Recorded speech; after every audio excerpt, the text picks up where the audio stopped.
tell you, you've got nothing to worry about. The plane is perfectly safe. It ran a little low on gas when it got into all that fog. That's all, so they had to set down and... give me that one again, Max. A rooster. Oh, a roostuk. A roostuk? And where is a roostuk supposing to be? It shouldn't happen. It's in the general neighborhood of Nova Scotia. And from this general neighborhood, maybe you can tell me how tonight at Philharmonic he is a concert conducting. By television, I am presuming. Is it a very bad fog? Make him tell me the truth, Hugo. Of course it ain't. Don't worry, honey. It's hardly a fog at all, madam. It's more of a mist, really. More of a... Yes, Max? Just something to make the engines run better. Don't worry, darling. Correction, please. What is it? It was not a rooster. It was Antigonish. And where is this mud hole if I ain't too optimistic? In the general neighborhood of Nova Scotia, I believe. What a neighborhood. Hugo, do try to find out. Correction, please. Well, it turns out it wasn't Antigonish after all. It was apple hockey, and it didn't get there, it left there. Apple hockey? Then where is it now? In the general neighborhood of Nova Scotia. Where else? Far, far from it, my friend. As a matter of fact, there it is, coming in directly behind you right now. What an airline. There is one very reassuring thing about airplanes. They always come down. Come on, stupid. Am I glad to see you, Alfie. Again, Wolfgang is sick. So our concert got to be shoved up. Tonight we are giving it yet. Did you think of me every night? Of course I did, my love. Did you take my picture to bed with you? Of course I did, my darling. Are they kidding? If she wasn't my own sister, I'd have a name for her that'd make... Dream of me after you went to sleep. Every single night, my love. Only I didn't sleep very well. Will somebody get me an ice pack? Put 'em back on your nose and learn something. At least, did you get some rest on the plane last night? Frankly, not a particle. Then I'm going to take you right straight home, put you to a nice hot tub. I really don't think they ought to do this in public. Of course, it's better to do it in public than not to do it at all. And then we'll have our little nap, and then I'll wake you up with a nice frosted bottle of brewed champagne. I found some Polo Roger 34. And then... You see, some men just naturally make you think of brewed champagne. With others, you think of prune juice. You have nothing to laugh at. So then you'll go down and rehearse your men? Oughtn't that to be time enough, Hugo? Look, it ain't as if you was a rehearser anyway. He's a hypnotist. Out of what dogs have I seen him coax it out of? Of course, it'll be soon enough. The men who really count. All I do is wave a little wand a little, and out comes the music. A little magic wand, darling. Dipped in a little stardust.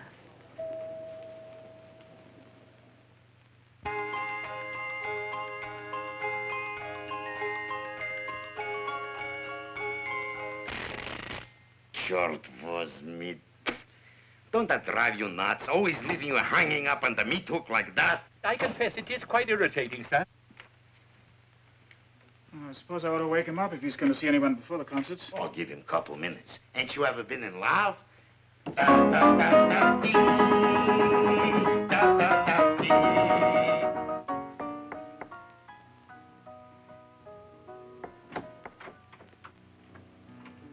I'm so sorry. Oh, isn't it customary to knock before coming into a bedroom, or am I just old-fashioned? I did knock, Sir Alfred. Oh, extremely sorry, I didn't hear you. I just wanted to make sure you were awake and ask you what to do about the morning delegation of crackpots. Oh, dear. Among them a lady reporter who wants to know why you conduct with a stick. What do you expect me to use, an umbrella? She says Stokey uses just his hands. Ah, but they're so beautiful. So large, so white, so free and easy on the draw. Mine look more like nutcrackers. Here, darling. Thank you, sweetheart. She also wants to know why you conduct from a score. Because I can actually read music. I also play an instrument, the flageolet. Don't forget to tell her that. Certainly, Sir Alfred. I'll get you life. Thanks. Also, Mr. Podesta, your concertmaster, would like to discuss with you the fingering in the 4th, 5th, and 6th bars before letter H in the Tannhäuser Overture. Oh, dear. Well, the fingering's standard. What's the matter with him? He says because it's a Paris version with the Venusberg music. Do you want the French fingering? That old story. Well, tell Mr. Podesta I'll walk with him to the rehearsal and discuss it on the way. I've got to get dressed now. Certainly, Sir Alfred. Then there is a citizen who wants you to endow the Decatur Foundation for the diffusion of serious music. Well, throw him out. Nothing serious about music. Should be enjoyed flat in the back with a sandwich in one hand and a bucket of beer in the other and as many pretty girls around as possible. Oh, Tony, if you repeat one word of this stuff. I won't. You know, the only trouble with you is I never feel like getting up. I never feel like getting dressed. I never feel like going out into the world to wrestle it and bring it to its knees. I think the successful, energetic men must all have been married to women who look like... Oh, well, I will now leap into a cold shower.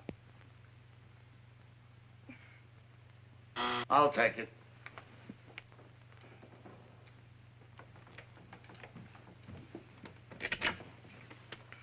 Some flowers for Lady DeCarter. Oh, how nice. I'll take them. Say. Oh, there you are. Give him $1, Hugo. $1? Oh, it's only 62.5 cents, you know. Just a moment. There's 62.5 cents for you. Thank you, Sir Alfred. I'll pretend it's $1. Sure it was me. I wonder who sent her these. Why don't you grab yourself a look and treat yourself to a surprise? But it's none of my business. Probably from some poor devil who was madly in love with her. Nearly perished when she married me. Once a year, on the anniversary of their last farewell, sends her this little bunch of snapdragons. Or could they be hollyhocks? In this box, it could be a skeleton. He could have sent himself. It'd be gruesome, Hugo. Oh, I see they came, Sir Alfred. Hmm? I tried to get all long-stemmed roses, but they must have filled out with a few chrysanthemums. Oh, these are the flowers that I... Lovely. That you asked me to send on the way in this morning. Of course. So, I scratched out the name on one of your cards and wrote instead, "For my love." Remarkably efficient. Thank you very much. And have this razor honed for me, will you? Duller than one of my brother-in-law's jokes. Certainly, Sir Alfred. Mr. Henschler's on his way up, by the way.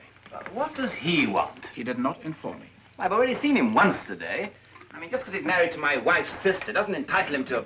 Really, what a bore he is. look, he's got $100 million. Don't be expecting also Mickey Mouse. I have a few million myself, you know. It doesn't entitle me to... You ain't got $100 million. It's that last zither that cooks the goose. That miser. Every fur coat he gives his wife he inherited from his grandmother. Every pearl from his aunt, every diamond from his blasted... Stop, you're breaking my heart. I know it's silly of me to allow him to annoy me so, but do I haunt his hotel, constantly sending messages as I'm on my way up to see him?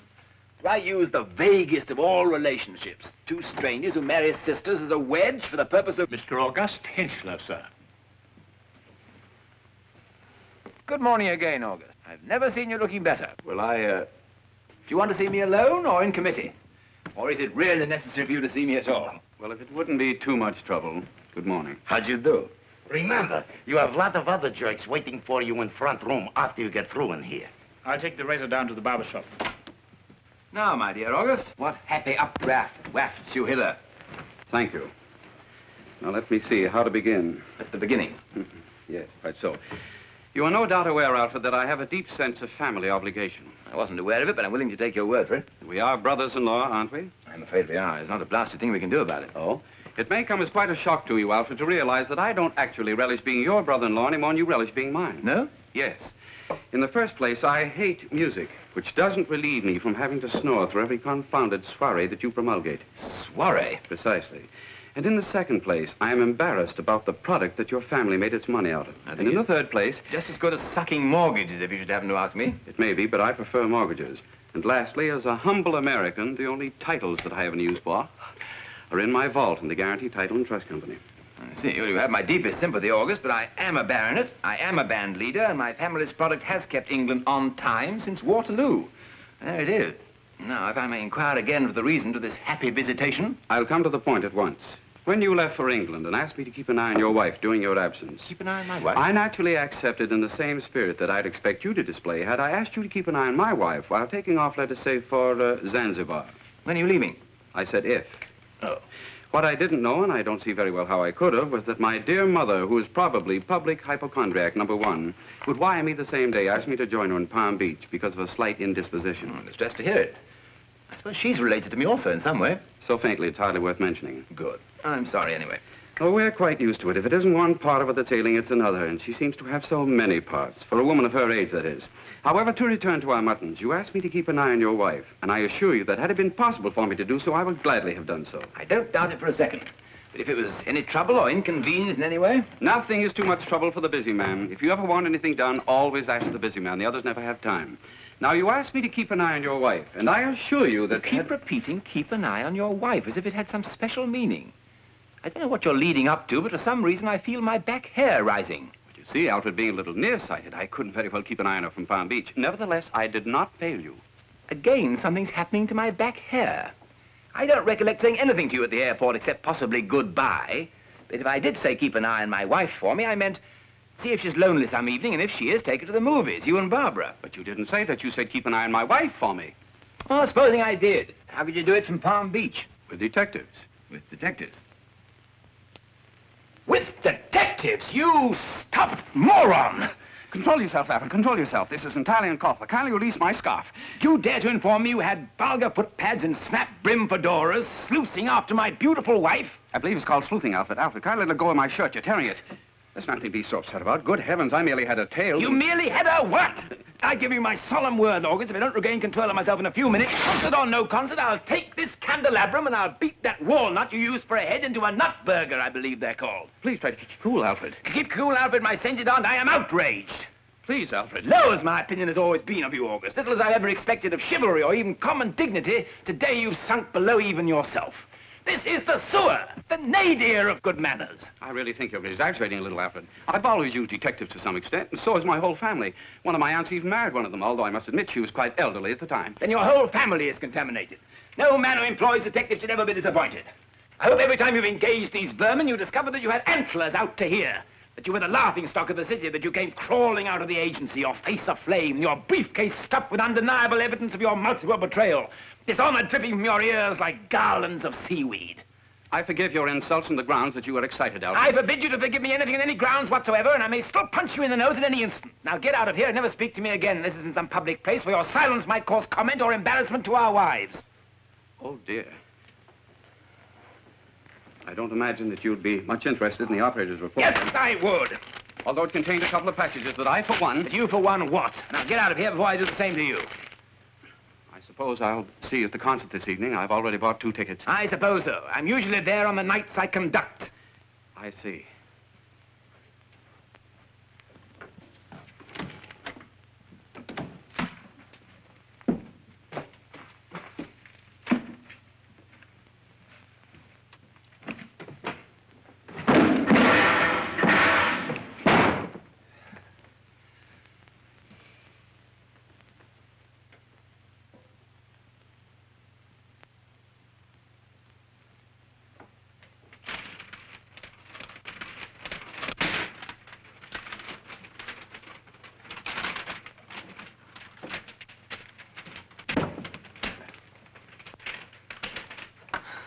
What is that supposed to be? You angel? It's supposed to contain flowers. It might easily turn out to be a rowing machine. You sweet love. Well, I just wonder where we're going to find anything big enough to put them in. I wonder if the kitchen would have anything. You really do love me, don't you? What? You really do love me, don't you? I don't know what I'd be doing here if I didn't. No, I don't either. By the way, you didn't do anything you shouldn't while I was away, did you? I mean, like falling in love with anyone else or anything like that. How could I fall in love with anyone else when you took my heart with you? No man ever had a better answer than that. Will you meet me at the lots about 1 o'clock on the way to lunch? The lots? What for? Because you haven't a thing to wear. I'd like to buy you a little something. Would you do that for me? Well, darling, I have closets full And then lunch with me? Of course I will. But I don't really need a thing. I have... It says here in very small type. See you at the lot. All right, darling.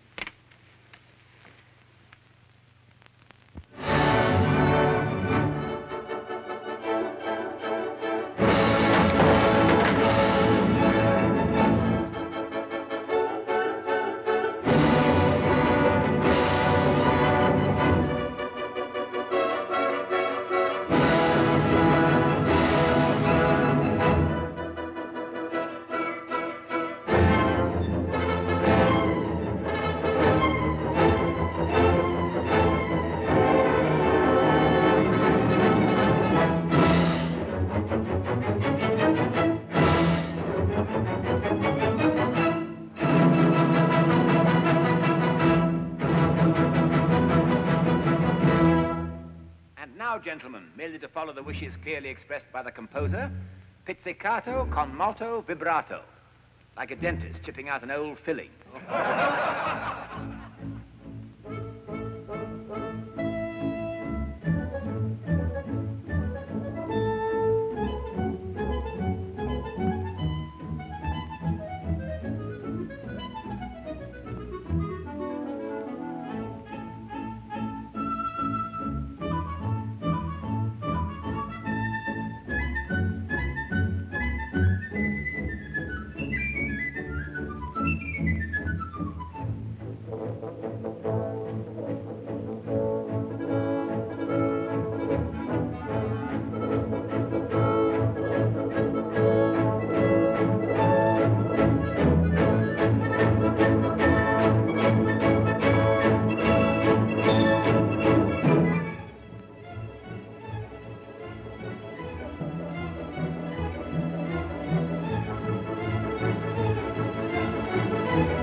evening, gentlemen. I don't want to waste your time.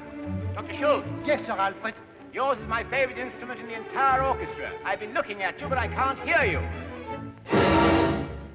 I was afraid of being a little loud, Sir Alfred. You know, vulgar. As a small boy, I was learned always never to be vulgar. Be vulgar by all means, but let me hear that brazen laugh.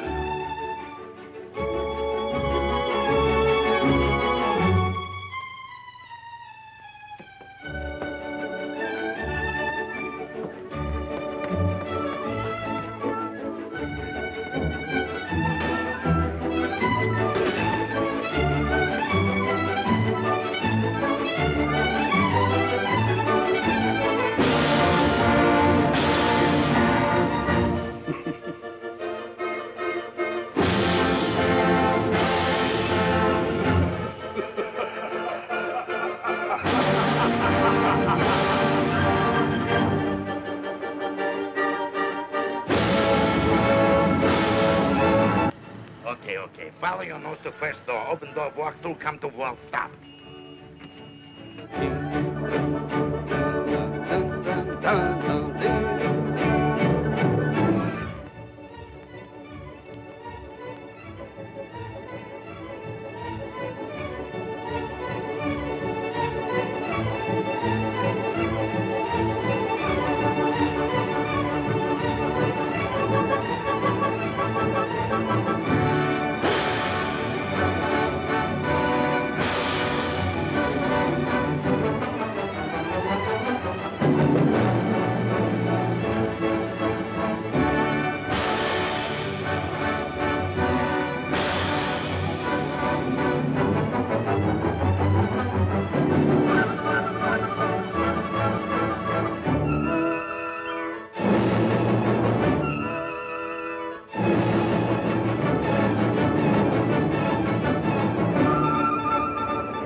Already much too good for them. Besides which, I've got an appointment with a beautiful young lady. I'll see you later.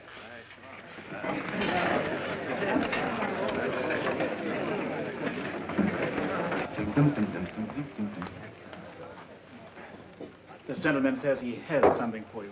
He's from the hotel. And I ain't a gentleman. I'm the detective there. You remember me, don't you, Sir Alfred? Yes, I think I've seen you skulking around. You're what's known as the House Dick, aren't you? That's me. Can I see you alone a minute? I suppose so. I shan't enjoy it.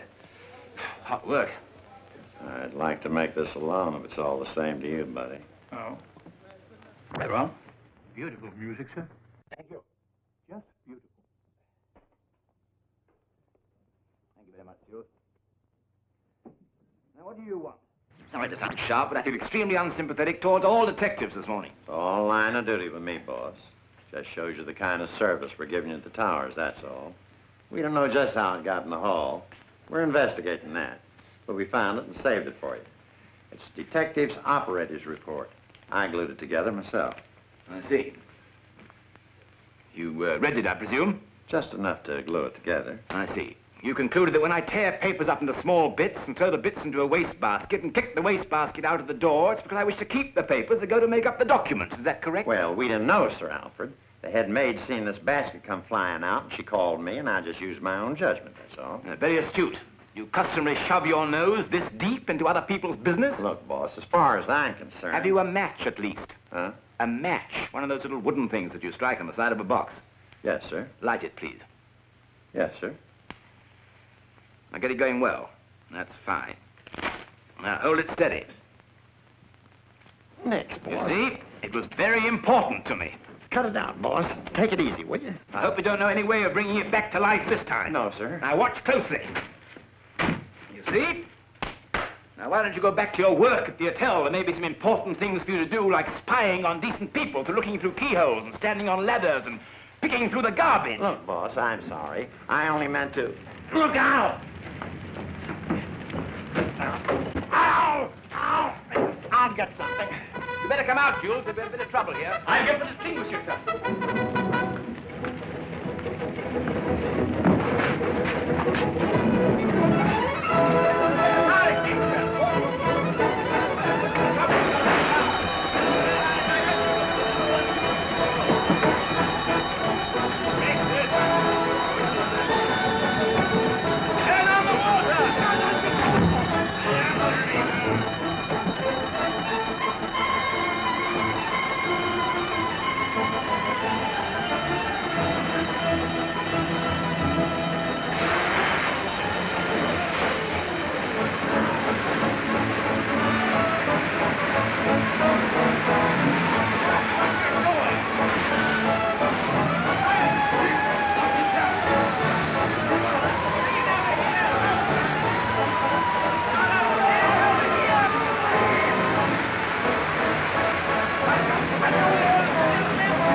Wonderful.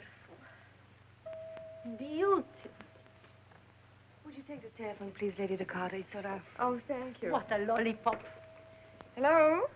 Hello, sweetie love. Where are you? You're late. I'm dreadfully sorry, darling. There's been a little excitement down here. I'll join you as soon as I can get into some dry trousers. Darling, I can't hear a thing you're saying with all those bells going off. Some silly ass set fire to my dressing room. Who'd you say set fire to it? No, he set fire to it himself. Insurance. Oh, I said if you see anything pretty, be sure to buy it. But I don't want to buy anything. Well, buy several. It's always nice to have a change. I've told Tony to pick you up for lunch. Are you the party that started this conflagration? Yes, just 1 minute, Colonel. I've just got to answer some questions, darling. There's a nobleman in a white hat waiting outside the booth for me. You didn't get in any trouble, did you, darling? Well, I'll come right over. You didn't get burned? What are you talking On the contrary, I'm slushing wet and I don't think I'm in the slightest trouble. I'll be with you in 1 second, General. Goodbye, my darling. I'll join you at the earliest possible moment.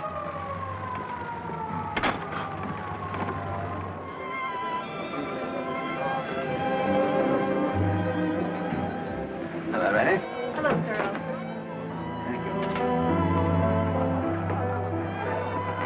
Hello, Louis. Is my bride here? Certainly, Sir Alfred. She's in 44. Hi, darling. You can't have a quick brandy. Certainly, Sir Alfred. I was in a slight fire. Sir? Put that in my check, will you? Yes, sir. But we say, Monsieur 45. Thank you. Sir Alfred. Hello, Joseph. What are you two doing here? Why aren't you all lunching together? We didn't wish to intrude. They look so cute together. Well, why shouldn't they look cute together? See you later, pretty one. All right?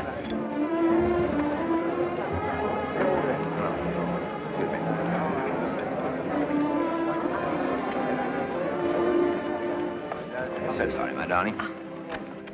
Thank you so much, Tony, for bringing her. Not at all, Sir Alfred. Thank you. I was simply famished, sweetie love. I had to eat. And you were awful to buy me those dresses, and I adore you for it. Now tell me all about the fire. Did you burn down the whole thing or only the back half? I'm sorry to disappoint you. It was just a curtain and part of a Venetian blind, and I think they broke the leg off a piano. It was very unimportant. Why aren't Barbara and August sitting with you? I haven't the slightest idea. They seemed quite cool. They seemed or he seemed? They both seemed. What's she got to be cool about? What's he got to be cool about? Well, that's another matter. He may have misunderstood something I said, taken it the wrong way.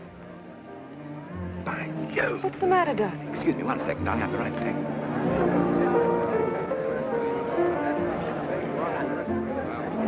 Excuse me, Barbara. I've just had her sit down. Revolting thought, August. Would those people who should be nameless be apt to have additional copies of that which I did you know what with this morning? Because I will not have them around. And if you can figure that out, you're smarter than I think you are. Why not forget the whole thing, Alfred, and concentrate on your music? I will tell them to dispose of those things at the earliest opportunity. Thank you. I'll tell them myself. Give me one of their cards. I suppose you can carry them round with you in case of emergency.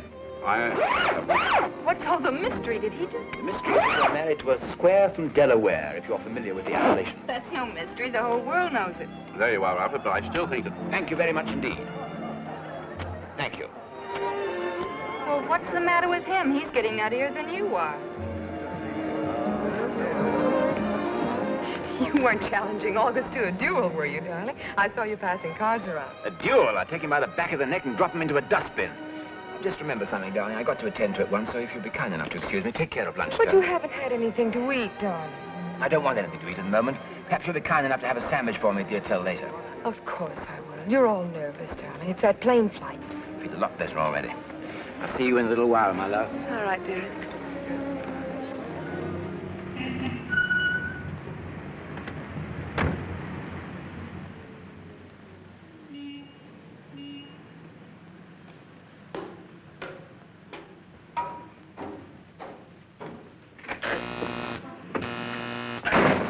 You are Mr. Sweeney? Who, me? Why not O'Brien? What do you want to see him about? About business, I suppose. I suppose you'd call this a business? Well, what would you call it? I'd call it a criminal invasion of the rights of decent people. An assault upon the very privacy which is the cornerstone of self-respect. An infamous pursuit without shame or ethics. A vile calling masquerading in the cloak of respectability but actually sprung from the cesspools of humanity. Look, mister. Seepage of civilization. Does that answer your question? Look, mister, I'm the tailor from next door. I'm just here to eat my lunch. I mean, I was trying to eat my lunch and answer the telephone. A favor, that's all. With much of what you got to say, and believe me, whatever you're doing, you're wasting your time. You should be in Congress. Confidentially, I agree. But what good is that going to do you? About a blue serge suit, my opinion is worth something. But from ethics... Then where is the director of this enterprise? Here he is now, climbing. Tell him. Good day. Good day.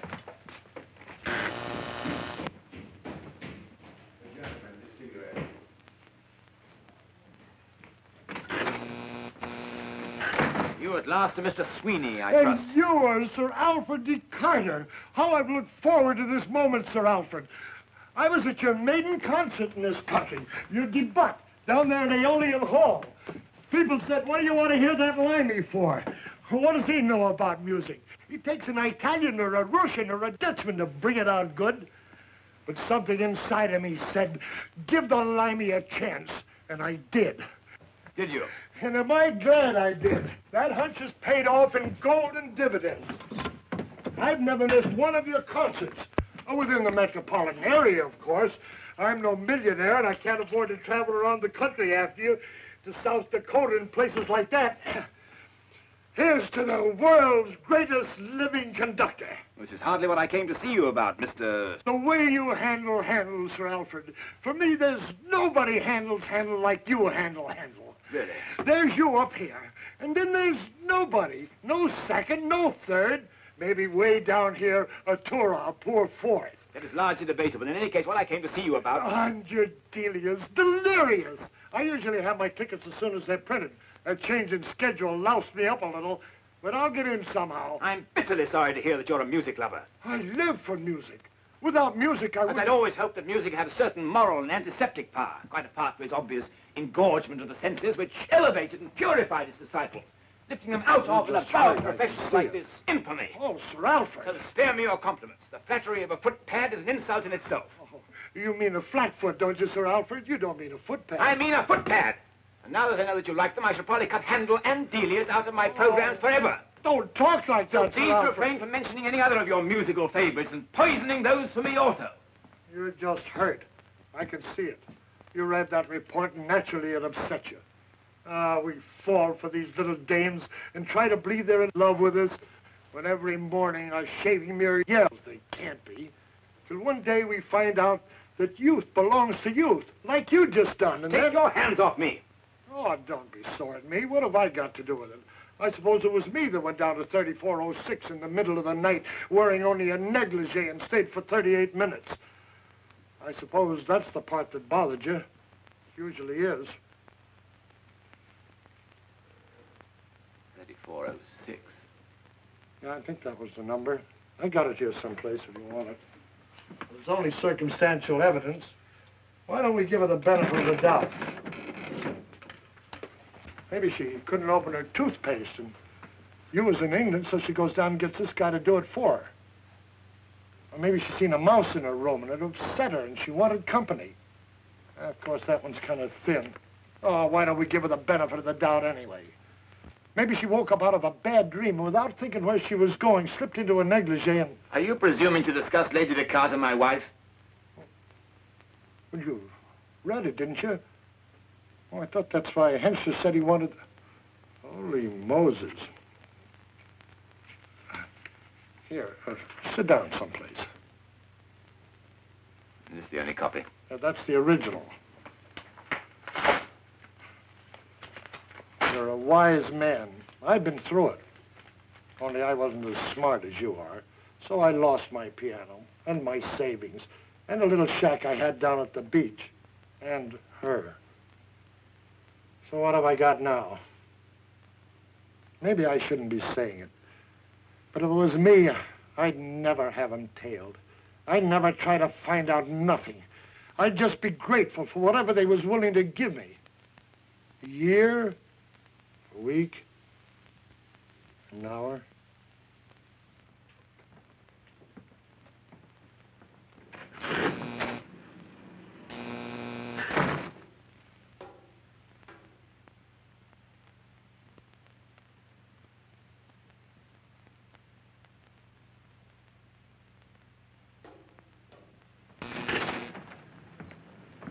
for tonight.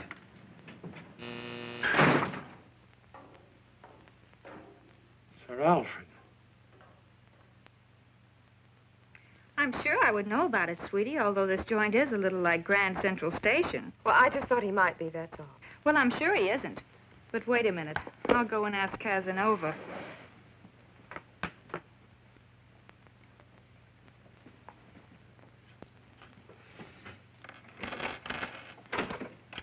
Oh. Daphne wants to know if you've seen anything of Alfred. He seems to have disappeared. No, I haven't, but we're not exactly on the best of terms anyway, so... Okay. No, he isn't, sweetie. There's nobody here but Sitting Bull counting his money in the other room. What time do you want us to pick you up? If he doesn't show up pretty soon, there may not be any concert. Wait a minute. The great man is just coming in now. Make it about 7:30, will you, darling? That is, unless we want to get some hamburgers or something on the way. Okay, you do whatever you like. Oh, and what fur are you going to wear so that I won't wear the same? Right. Okay, baby, bye. Darling, what happened to you? Tony and I have been awfully worried. I finally had to send him to get dressed anyway. Really? I've had your nice sandwich already, and the ice all ready for your drink, and the bed all ready for your nap. Where have you been? I bet you've been out with some girls. Girls. Well, then where have you been, darling? Honestly, I've been awfully worried. I've been to the movies. The movies? I saw a very long picture about a dog. The moral of which was that a dog is a man's best friend. And a companion feature which questioned the necessity of marriage for 8 reels and then concluded it was essential in the 9th. Alfred. Also something about time marching on and a newsreel of the royal family christening something extremely out of focus. A lot of people being saved from a sinking freighter and a cat which had its kittens in a harmonium, which made ghostly music and frightened a Harlem congregation nearly out of its wits. You feel quite hot. I feel anything but quite hot. Why didn't you take me to the movies? I love the movies. Because there are times when a man wishes to be alone. This was one of those times. Any further questions? Well, no. Hate dry white bread. Oh, would you like me to run a nice hot bath for you? Do I appear to need one?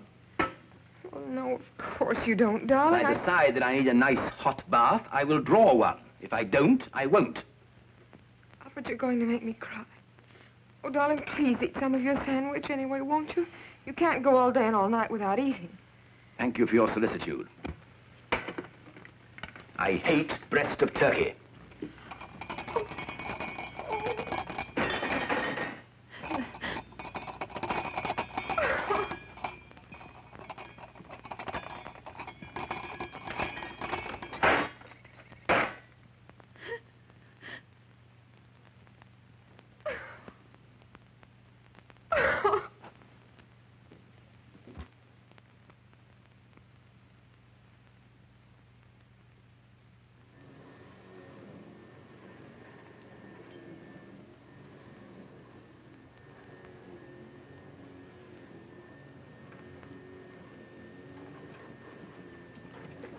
Good evening, Sir Alfred.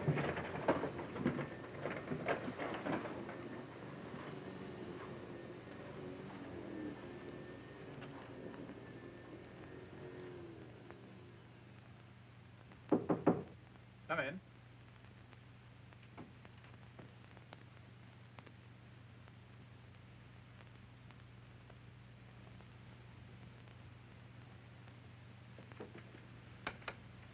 Sir Alfred?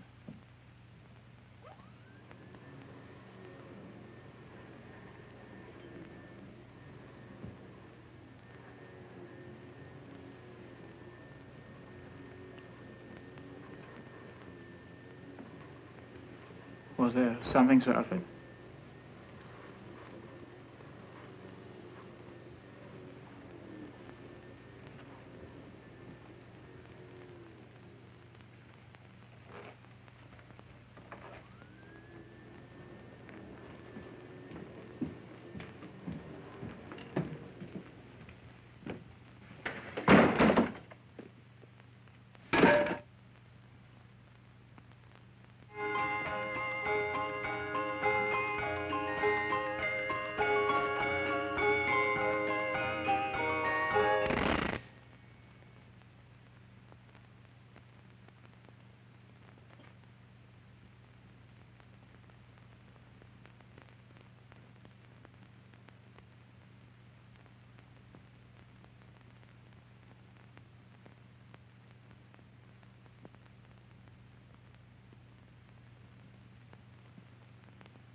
I don't know what's the matter with you, and I don't know what's the matter with my zipper either.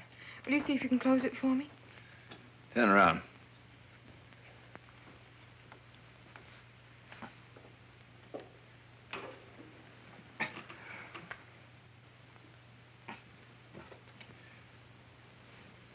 Suck in a little.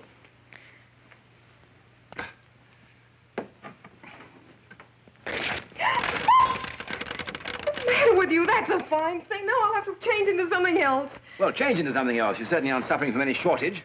The women of England will be lucky to have one dress. What's that to do with me? Well, after all, you are married to an Englishman. I didn't ask you to buy me all these dresses. I can't stop you from buying me dresses. You're always saying, meet me at so-and-so's and I'll buy you a dress. You know you do. And if you're so worried about how English women are dressed, there's nothing to stop you from sending them all to them instead. It wouldn't make any difference to me. I don't like clothes. I've sent the women of England plenty. Well, then shut up about it. I forbid you to speak to your husband in that tone. That's right. Strike me, you brute. So you don't dare. Oh, go and get dressed for the concert. This is certainly going to be the most magnificent concert. Maybe I'll go to the movies instead. Culturally, that might suit you better. I thought my sister had married the jerk. Oh, give me that zipper. Oh.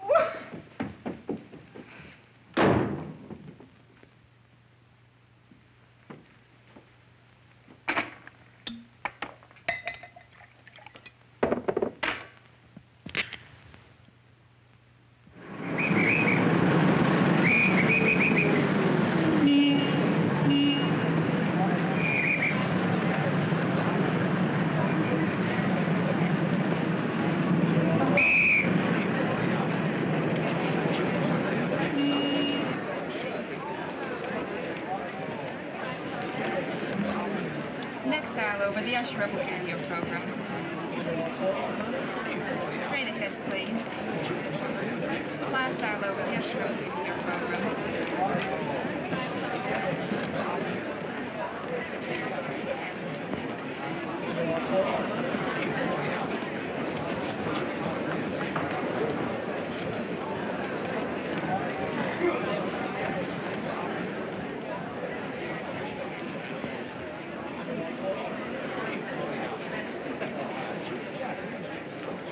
It is remarkable how many people will pay out good money for this sort of thing. Give me the quiet fireside on an overstuffed chair. It isn't quite so quiet when you start snoring. 5 and 6.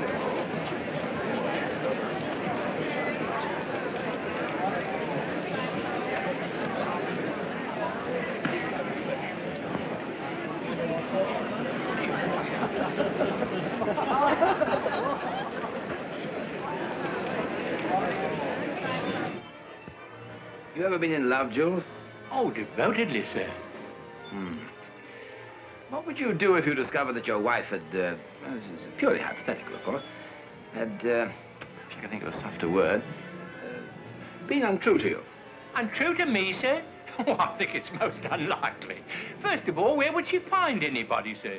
And in the second place, if she'd wanted somebody better looking than me, she could have had him easy enough. I was awful ugly when I was young, sir. 3 minutes, Sir Alfred. Thanks, Emma.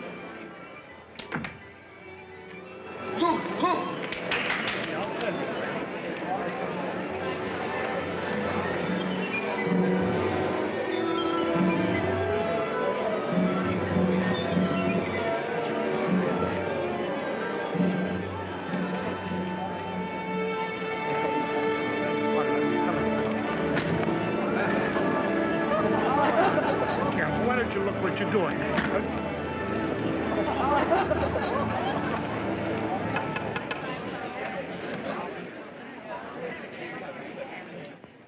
Thank you, Jules. Here we go.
trust you enjoyed the concert. I thought you were wonderful, darling. Thank you. I felt quite inspired tonight. I know it sounds absurd, but did you have a peculiar feeling that you were watching me conduct for the last time? For the last time? Women get premonitions about things sometimes, such as that their husbands are going to die, or even that they are going to pass on, I believe it's called, in refined circles, or things of that nature. Why should I have any thoughts like that? Well, it could have been the music, which does strange things sometimes. Very strange things. You know, after all this somber music of mine, I think you ought to hear something a little lighter, something gayer, something a little nearer your age as a sort of antidote. How would you like to go dancing? Oh, wouldn't that be wonderful? Yes, wouldn't it? I've got to talk to Hugo about the South American tour for a while. I might be able to join you later. Certainly I'll try very hard. Join who later? Well, you and whoever's fortunate enough to take you dancing. At my expense, of course. I insist upon paying. I don't think I should like to go dancing without you. I can't think of anyone I'd care to go out with. Think hard. I am thinking hard, but I can't think of anybody. What about Tony? Tony? Oh, you mean Tony? Well, why should I want to go out with Tony? I merely suggested Tony because he's my secretary and therefore convenient. Because he's a fine-looking young man and you must look well together, especially dancing. And because being seen with him, since it's well known that he is my secretary, would cause no raised eyebrows or remarks behind the napkins. And finally, because he has my complete confidence. Oh, but he's such a bore. Well, he's obviously not as amusing as I am. I'm not asking you to fall in love with the young man. I'm only asking you to let him take you dancing. Well, if you really want me to. I really want you to. I don't suppose there could be much harm to it. How could there be? I'll go and call him. Do you know his room number? I could get it from the operator, I guess. Oh, yes, of course. Now, what will you wear? Oh, do you think I should change, or just for Tony? Tony's a very handsome young man. You mustn't talk about him in that way. I never noticed it. I'm sure you haven't. Nevertheless, I'd wear something younger, something a little less conservative. Not as though you were going out with, me.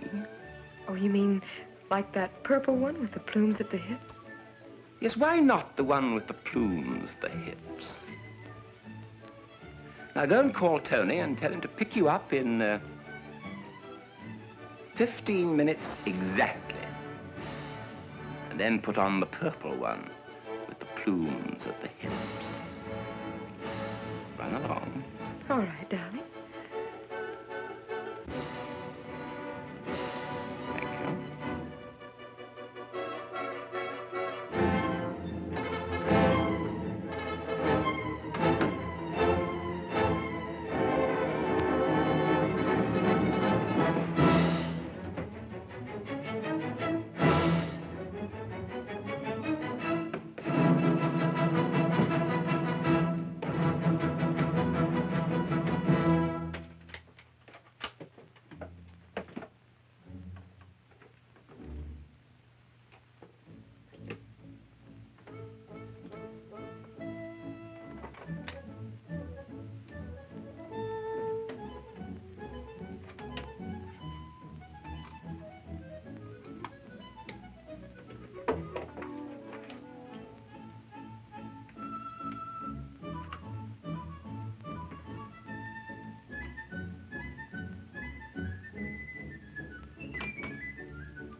had you. It was his own idea.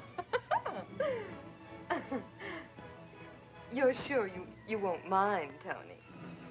Sure it won't be too much trouble?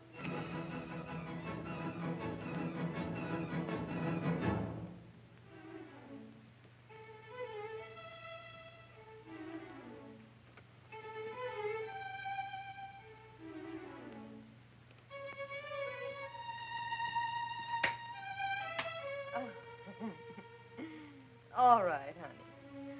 He said in 15 minutes exactly, but, well, that was about 5 minutes ago. So if you're in any hurry... Uh-huh. Uh-huh.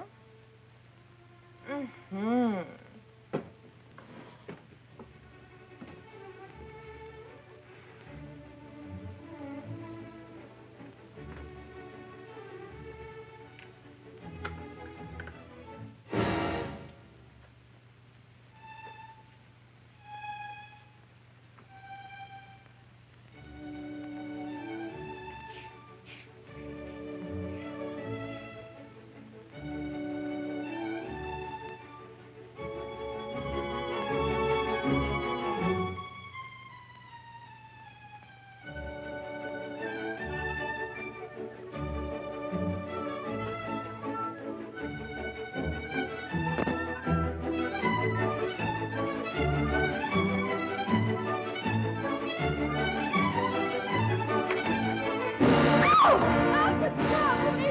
Forgive me, Alfred.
Come in.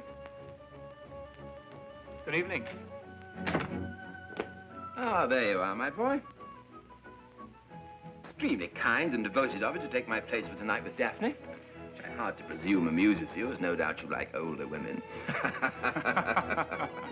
You know, as I told you when I first engaged you, 24 hours a day, not a minute less, would be the least I would need you. I'm very glad to be of service, Sir Alfred. Any service, any time. I don't doubt it for an instant, my boy. Maybe I can do something for you someday. Who knows? Darling, Tony's here. Ah, she didn't hear me. But you know what women are like when they're dressing and putting on something extra special to go dancing with handsome young men like you. I wish I hadn't got to talk business with Hugo. You are lucky. However, oh, I don't think the barber did an awfully good job on that razor. You did ask him to hone it, didn't you? Of course I did. Have you tried it? Well, not actually, but... Of course, I don't know much about these old-fashioned razors. Naturally not at your age.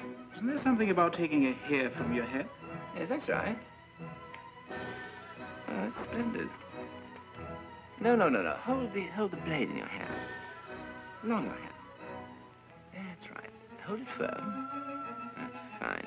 Now, run the hair along the razor's edge. But cut it. By Jove, I am surprised. That must be sharp enough for almost anything. Now, put it away in the case, and not a word to the barber. I don't want him to cut my throat next time I go down there. Thank you very much, sir. I must be off. I don't want to keep Hugo waiting. Maybe I just better tell Daphne you're here. Sometimes these girls keep you waiting all night. Darling, Tony's waiting.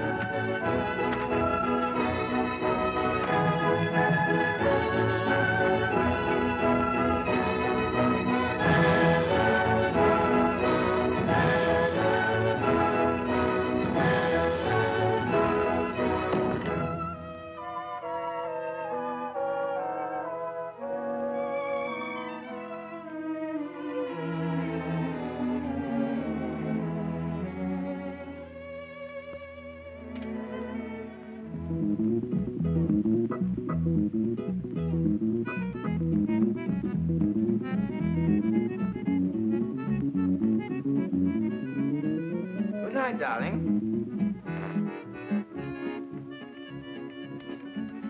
Well, now she's playing music. She won't be long. She's put on a wonderful gown for you, Tony. Purple. With plumes at the hips. I am lucky. Yes, I think you'll be quite bowled over when first you see her in it. But don't be impatient. It's really quite worth waiting for.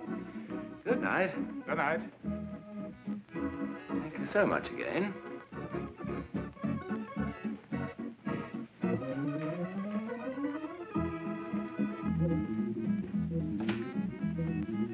Good night.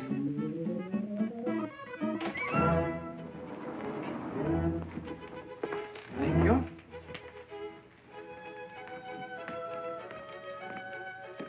Good evening. Good evening, Sir Alfred. Have you seen anything of my manager, Mr. Hugo Standoff? Well, no, I ain't, boss, but... I'll ask the operator. Maybe he's called. Thank you.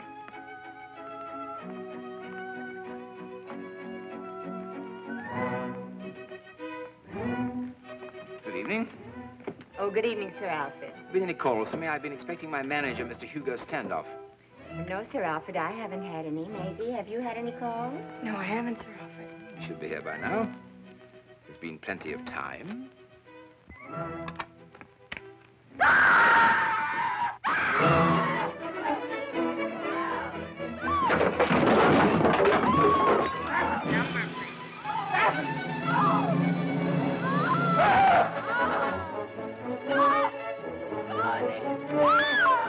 Daphne!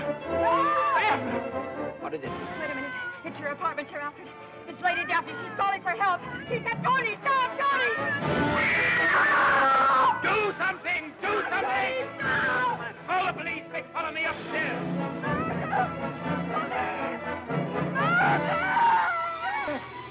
Daphne! Daphne! Get the police, quick! I want a policeman in the apartment. No! There's been a murder! Tony. Tony, what have you done? I tell you, I had nothing to do with it. You know that, Sir Alfred. Somebody turn off that lousy music. But, Sir Alfred, you know I speak the truth. I was just where you left me waiting for him. When I heard the screaming, then I ran in here. Oh, Tony, Tony. What's that on the floor? Oh, it's the razor. Don't touch that. Might have fingerprints on it. Oh, Tony, Tony, what have you done? The sentence of the court is that you are to be taken from this place to a lawful prison and thence to a place of execution. No, I didn't do it. I didn't do it. No, I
Never.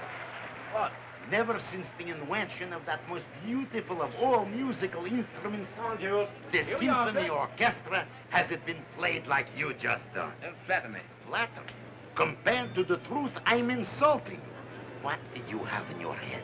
What visions of eternity? Armageddon, the final battle of the planets and the end of creation, to bring music like that from that bunch of cat scratchers. You'd be enormously surprised if you knew, Hugo.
Poor baby. Why? Because you know that I know. You can feel it. It's made you all small and ashamed and unhappy. As if we could control our love, lead it by the hand like an obedient child and order it to do our bidding. I don't know what you're talking about. Yes, you know what I'm talking about. But love took you by the hand and led you, albeit shyly and reluctantly, into the presence of this beautiful young man and said, "See, little Daphne, what I had intended for you. Gaze upon your destiny. See how gently the tendrils of his lustrous hair curl behind his ears. See how respectfully he lowers his silken lashes when addressing you. But notice the spark that leaps from his skin to yours when accidentally your hands meet. No. I don't blame you, darling. You didn't want to. I'm the one to blame. Entirely and alone. I'm deeply ashamed, Daphne, for what I've done to you. You ashamed? I'm... No, darling. The one who knows the most carries the responsibility. He and he alone must judge the chances of success or failure. A union between a man of the world, a seasoned traveler, and a child from Porthole, Michigan, I suppose was doomed from the start. Porthole. I'll never remember it. A baby with bows in her hair. That wonderful night. Pity we couldn't keep it up. Oh, don't cry, my darling. I couldn't understand music as well as I do if I didn't understand the human heart a little. Neither of you has done anything wrong. Youth belongs to youth. And beauty to beauty. I want you to be rich, comfortable and free. I don't want you to have to worry about rent or clothing or food. Any of the unromantic things which should always be provided for you.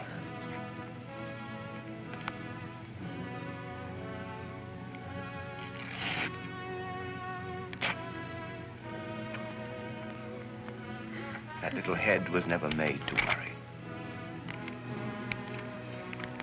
All these little hands to work.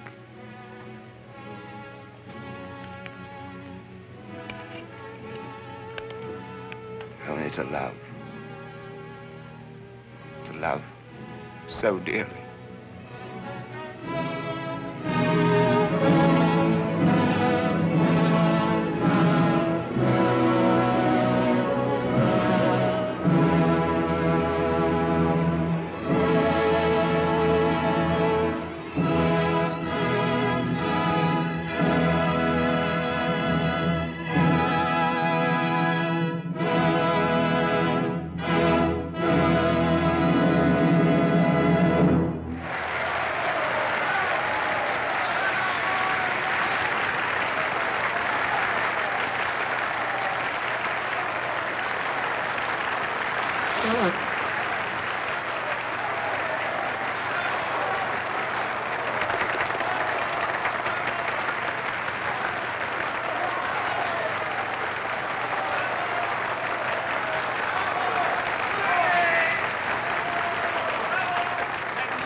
Oh, darling. Darling, I simply couldn't wait until the end. I had to tell you now how wonderful it is. It's just wonderful. Absolutely wonderful. I'm relieved to hear it. Personally, I thought every emotion was enormously exaggerated. But darling, it was just wonderful. Yes, you already said that, both of you. Now, if you'll forgive me, I've got a dry shirt waiting. Can I help you, darling? I've got jewels for that, thank you. Why, well, you... Oh, come on.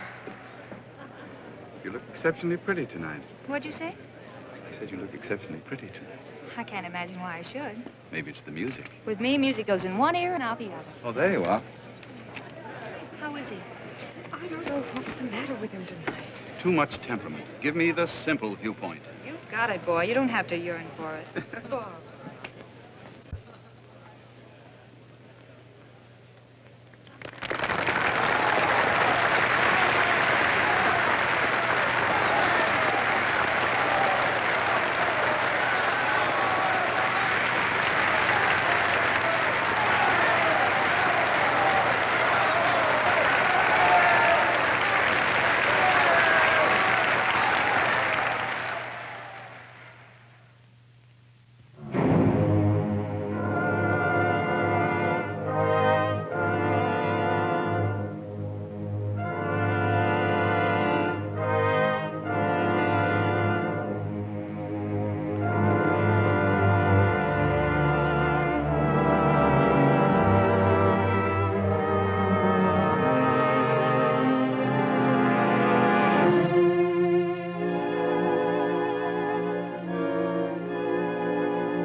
What is it, Alfred?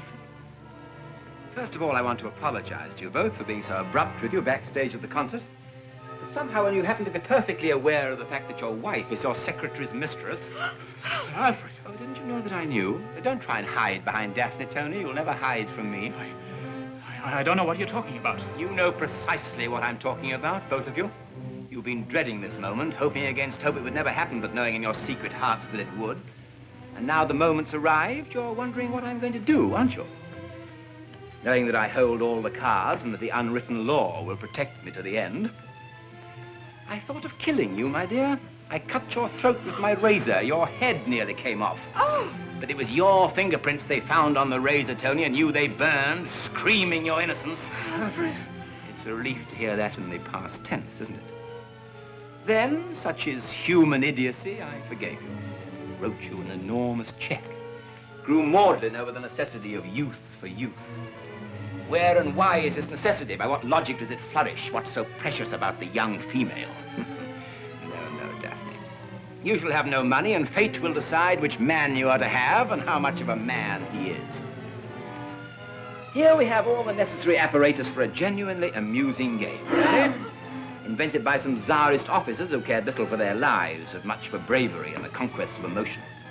The idea is for each of us to pull the trigger once, aiming it at our own temples with a perfectly steady hand. Of the 6 bullets, I remove 5. 1 only I put back in the cylinder, which I spin like this, for the lucky winner. The odds then are 1 to 5 for, 5 to 1 against. Better than I've had in many a casino. So you see, Tony is not really a very dangerous game at all, and will vouchsafe you a magnificent opportunity to show Daphne how brave you are, how icy cool in the face of this small adventure. No. I'll spin it once more now, just in case you peeked. And then, as the seducer of my wife and the destroyer of my home, you shall have the honor of playing the first hand of this enthralling little game called Russian roulette. No. It's exciting, isn't it? Oh, no. Stop this, stop it. What a fuss we're making. Here, Tony. No, not at me, at your temple. That's right. Now, cool and collected, with nerves of steel, with steady hand and cheerful eye, Mr. Anthony Winborn, the celebrated wife stealer, will demonstrate... Sir Alfred, please, no, Sir Alfred, please. Alfred, I beseech you. Can it be that I detect a thread of saffron in its otherwise perfect fabric? Come, Tony, you, the fearless cavalier, you hesitate? Then watch me closely while I show you how it's done. I spin the wheel of fortune once more. You see? Then, with a rigidly steady hand, and without any quaverings or sniveling yammerings, I would ask you to notice, Daphne, I place the muzzle here, and with a simple Godspeed, in case I should be unfortunate, I pull the trigger.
Anybody there?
Number, please.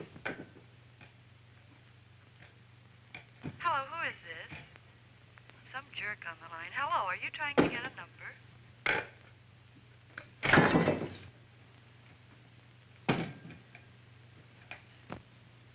Number, please.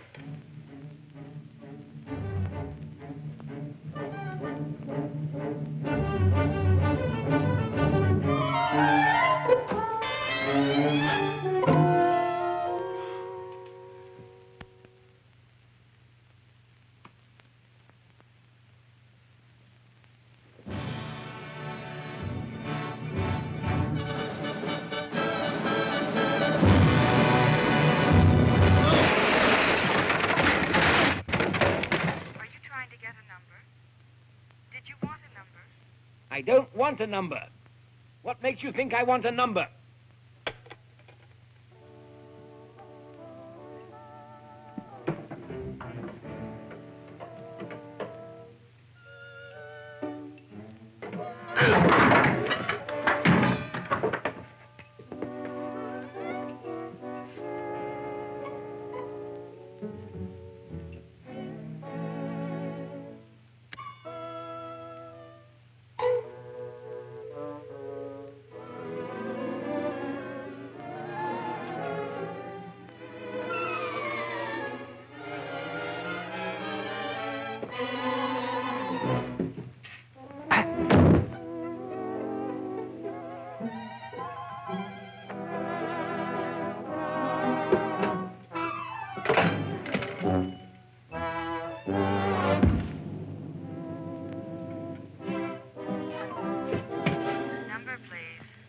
I do not want a number.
Hello, who is this? Sounds like a talking dog. Oh, what's the matter? Well, it sounded like an explosion. Hello? Hello, Alfie. Where are you? Where do you think I am? Since I'm here answering the phone. What happened to you? Is he all right? Yes, I merely felt as I... We'll be right up. I don't want you up here. Perhaps you'll be kind enough to send my wife home. If she's nothing better to do. He don't want nobody but you. Then take me home quickly, Tony. Certainly. We'll take a cab. Is there any insanity in his family? I don't know, but there's plenty in mine.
Help, help. Oh, oh, oh.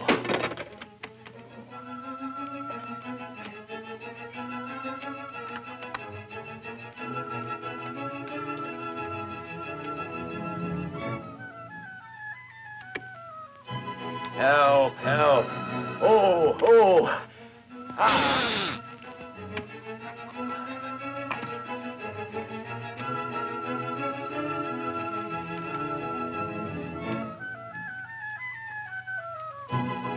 Help, help, help. Murder, police. Spare me, spare me. Tony, what did I ever do to you? Tony, Tony. Help, help. Police, murder.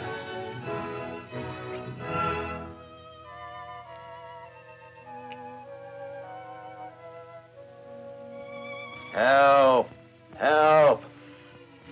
Help! Help!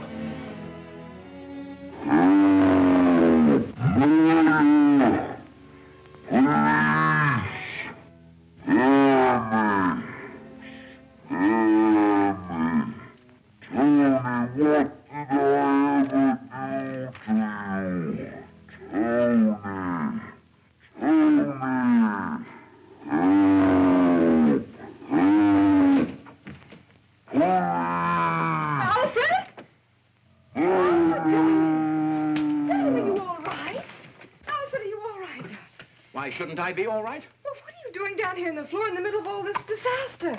I was making an experiment. People do, you know. Without them, there'd be very little progress in this world.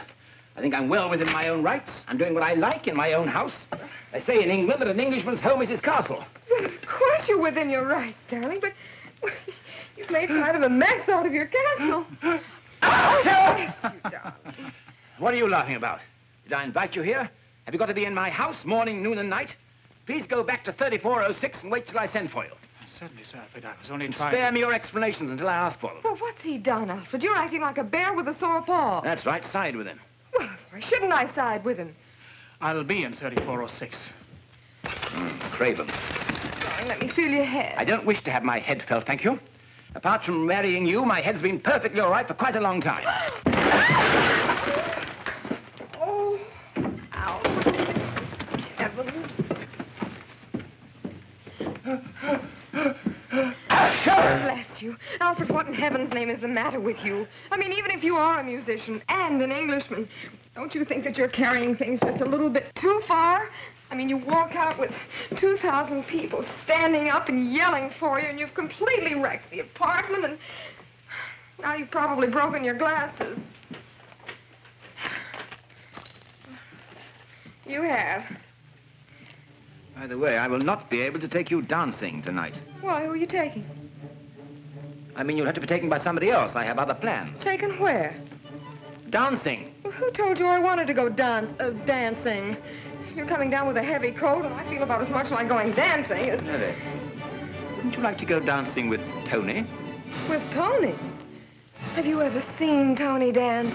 I saw him once with Barbara, and he gets up on his toes like a rooster, and he pushes you over sideways, and then he shoves your head back till you think it's going to drop off. Why, compared to him, you look like Arthur Murray. I don't need any compliments, thank you. You are not getting any. Besides the way you've been acting tonight, I feel about as much like going dancing as I feel like cutting my throat. All I feel like doing is crying. How did you happen to use that simile? What's a simile? A simile is a... simile is a... Bless you, what you need to do is to get out of that wet shirt and into a nice hot bath. Why are you always trying to put me in a nice hot bath? I begin to find it sinister. Well, would you like a nice hot toddy then? I don't want anything nice and hot. I'm sweating like a bull now. You mean perspiring? I do not mean perspiring. If I say I'm sweating, I'm sweating. Now kindly go into your own room. I would like to disrobe. Are you talking to me? Unless you have somebody concealed under the rug, I imagine I am. Go ahead and disrobe. Since when did... Oh, really, Alfred? You're getting nuttier than a fruitcake. Ha!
Darling.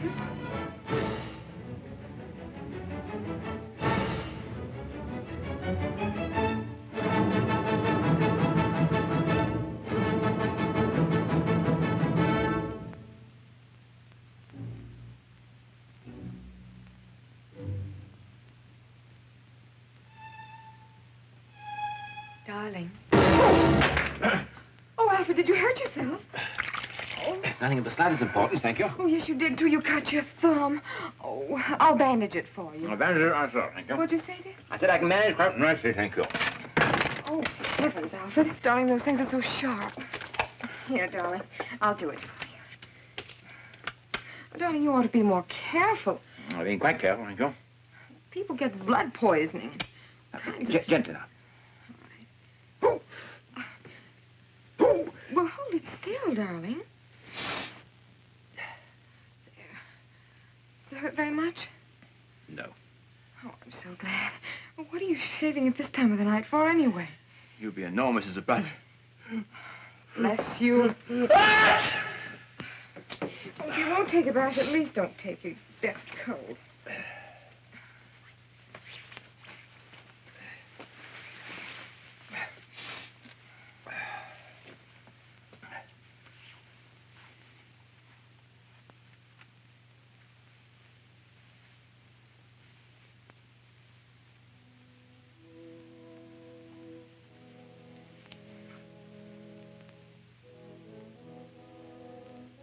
You do like to do little things for me, don't you?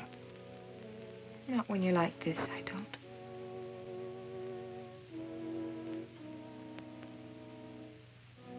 I'll forgive you anyway. Forgive me for what? You know perfectly well what I'm forgiving you for, so kindly hold your tongue. What? Lest I change my mind. Well, go ahead and change your mind. I'll change my mind if I wish to change my mind. If I don't wish to change my mind, I shan't change my mind. Is that clear? Alfred, what do you want to start paying bills for at this hour? Bills? Ha! Can I help you, darling? I can manage quite nicely, thank you.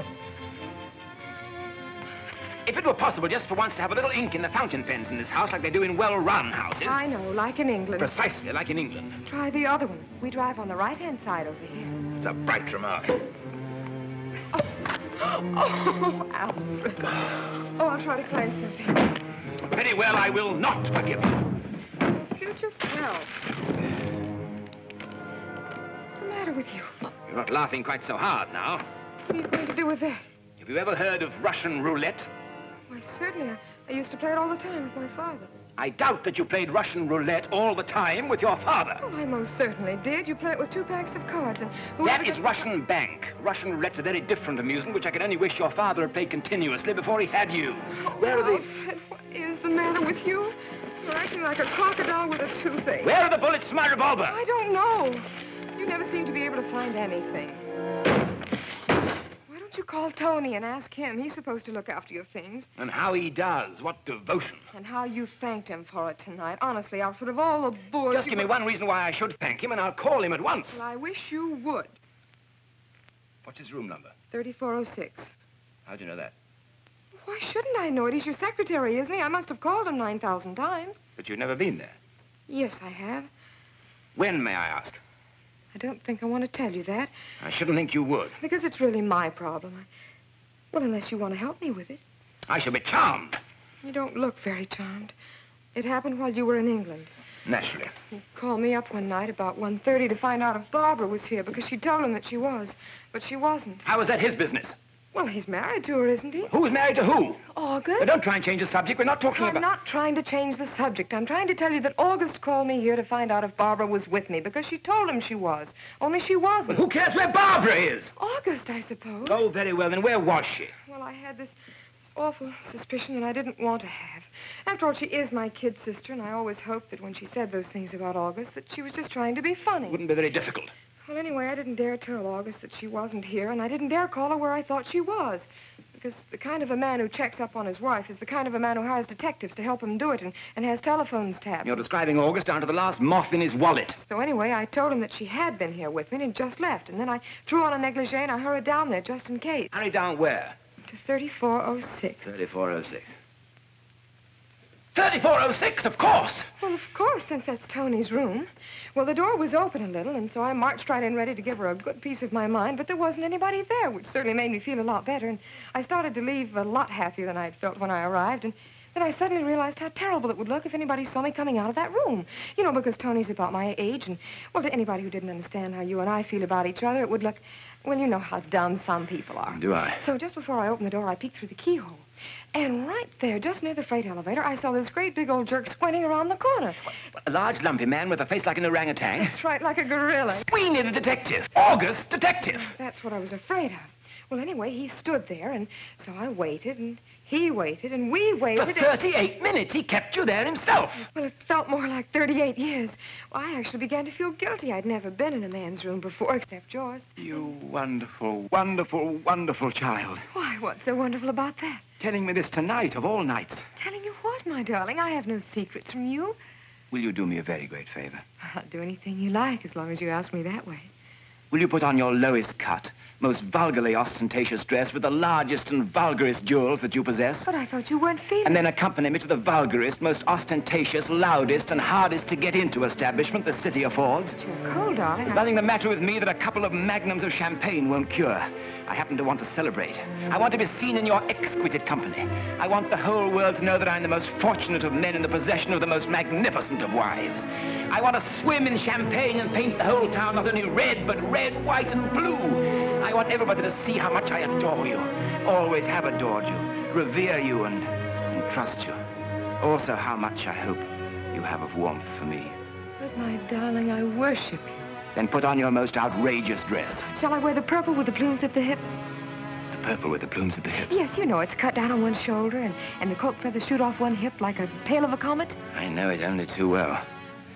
Wear the purple with the plumes at the hips, by all means. And let it be a purple lesson to me. All right, my darling.